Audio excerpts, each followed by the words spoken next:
Well, the idea was simply to have a 50-kilometer, 30-mile circle around Deveron on roads and on small paths.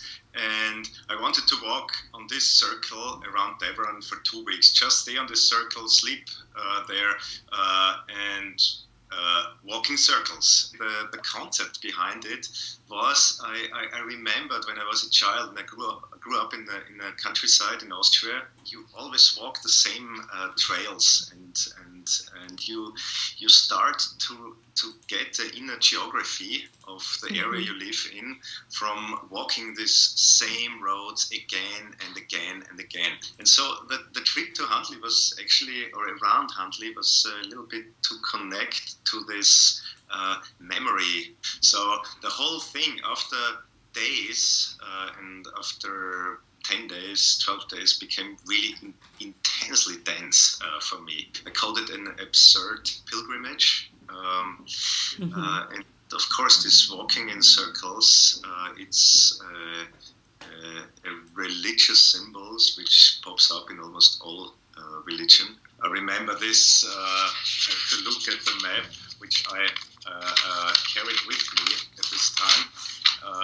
There is in Rothimme, there is a small grocery shop, and this was one of my places where I tried to stop there every time I passed through and had a cup of tea. And in the first time I stopped there, the owner, old man, was a little bit irritated. What am I doing here at this time of the year?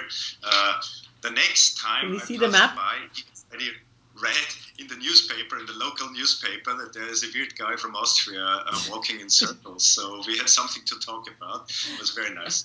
One moment, a beautiful moment, was actually that I was invited to a small school and talked to the kids who were 8 years old about my work and my experience, what I'm doing out there. This changed a little bit the situation because in the days after my visit to the school, I passed by farmhouses and suddenly windows opened and a little girl screamed out, "Hi, Michael, how are you doing?" And so this whole, I suddenly became as this weird tramp who is roaming the country. I became part of people's life in a weird way.